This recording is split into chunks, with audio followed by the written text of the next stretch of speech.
This is just a sample of the audiobook. To get the complete audiobook, access the link posted in the first comment. And finally, the hamlet called Joseph, named for the great chief of the Nez Perce tribe. All these towns, so far flung from city lives, have a presence and a feeling of serenity that comes only with long history and time without urgency.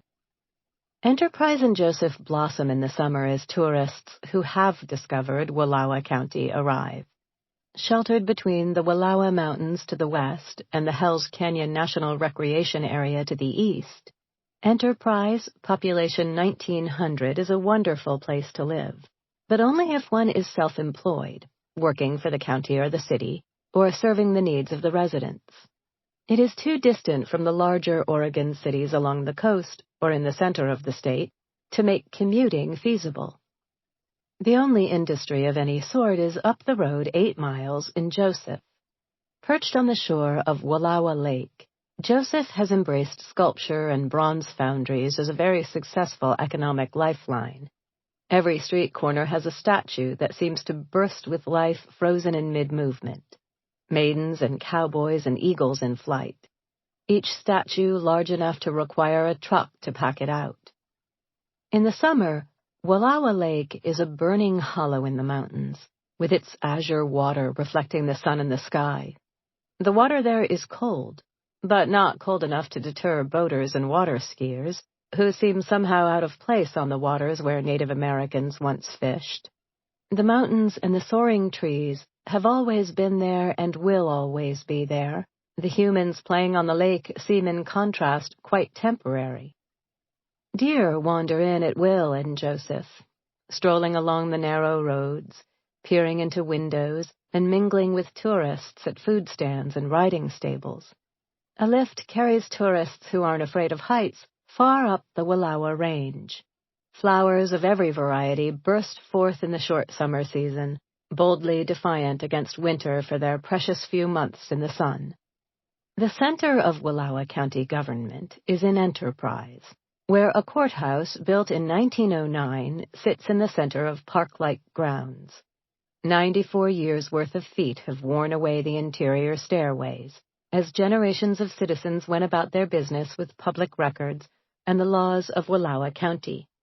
Bright greenswards and paths crisscross the courthouse square, and baskets of training geraniums, ivy, and sweet alyssum make it resemble a set for the Music Man.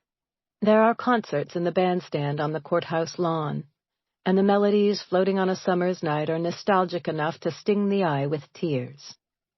In 2000, Dan Owsley was the district attorney of Wallowa County. He was a familiar presence before judges and juries in the courthouse and Enterprise, but he was well into his second term in office before he ever had to deal with a murder that wasn't an open and shut case. And when he did have to prosecute a baffling homicide, it was a case that would have challenged prosecutors in Portland or Seattle or San Francisco.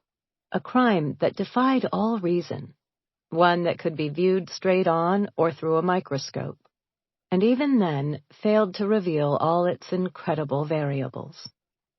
Was the victim ultimately answerable for the bloody crime, or was the accused capable of a meticulously choreographed execution? And perhaps even more important, who was the person who had held the weapon? There seemed to be a dozen different answers, and no way of telling if the personality shown to the world was truly the one almost everyone had perceived. Or was it all a clever masquerade, hiding evil? It isn't easy to get to the camping sites on the Lostine River near the Maxwell Campgrounds trailhead that leads mountain hikers into the Eagle Cap Wilderness. To reach the campgrounds, one has to turn off Route 82 and head south from the town of Lostine. The first 6 or 7 miles are partially paved. But that soon gives way to a gravel road.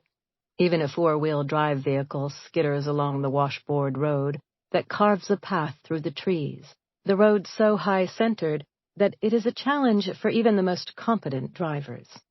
It isn't a Sunday sightseeing drive. One misjudged stomp on the brakes, and a car or truck can slide and roll over and over. 12 miles or so from Lostine, fir forests cluster thickly along the road. On the right, there are a few cabins that were once occupied by the